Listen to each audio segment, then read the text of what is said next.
around 7 billion people who play games with an average age of 34. By definition, gaming constitutes everything from small challenges or tricks to Olympics and everything in between, like party games, tabletop games, mobile games and video games, including multiple genres. Gaming is also called an art, and it forms an integral part of all the cultures of a society. From being an important source of entertainment to bringing people together, gaming has benefits that rest beyond games themselves. A game is a structured form of play. The rules, regulations, challenges, interactions, goals and rewards often based on human psychology. It's often not easy enough to make us bored and difficult enough to make us quit. But it is a perfect balance of skills whilst being a little challenging at all times. Games with perfect gaming partners fall in the balanced range, are the most played and enjoyed. Everyone has played some sort of game or watched sports and knows exactly the importance of it in their lives. But here we claim that e-games are also an essential part of modern society.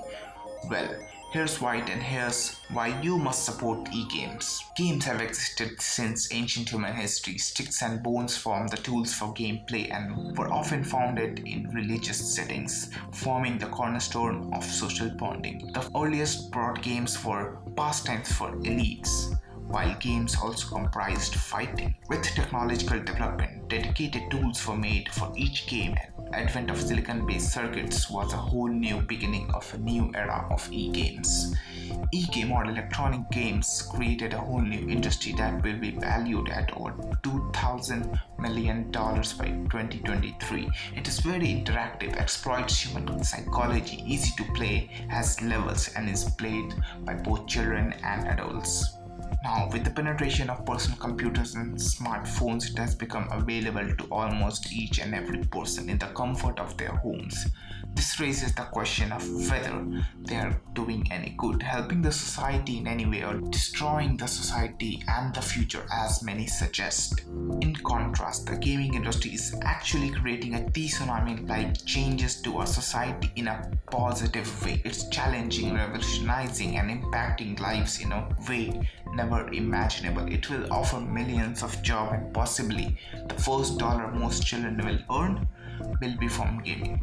Today, technology is able to allow hundreds of people to be present and interact simultaneously in one world, and people are forming teams, communicating and playing irrespective of their differences. This is exercising the social muscle of our society, creating a more sympathetic society.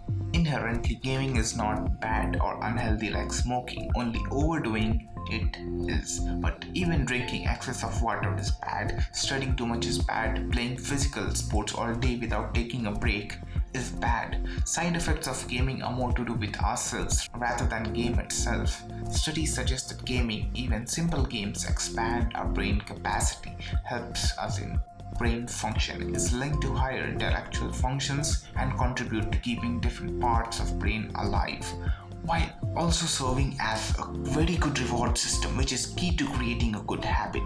Video games can also help with depression and actually calm down a person.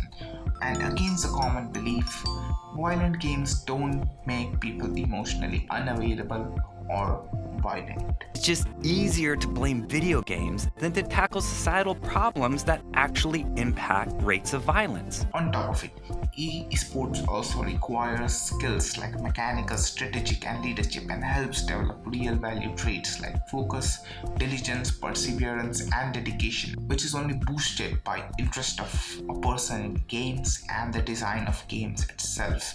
So it's time we start respecting and supporting them.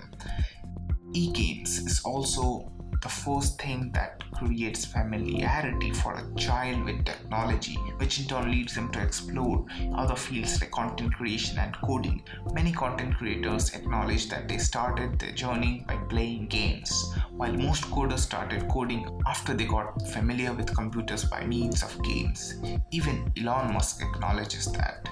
Probably wouldn't have started programming if it wasn't for video games, or wouldn't have been as interested in computers and technology if it wasn't for video games. So just like technology infiltrating each and every field of our lives, our jobs, how business and meetings are conducted, how education is being passed on, how we communicate and how we get to know each other, the way we shop or the way we book appointments, and many times even fall in love, among many other things.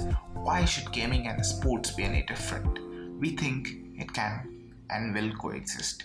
Did you know learning a new language can also help keep your brain young? That seems like a story for another whyit.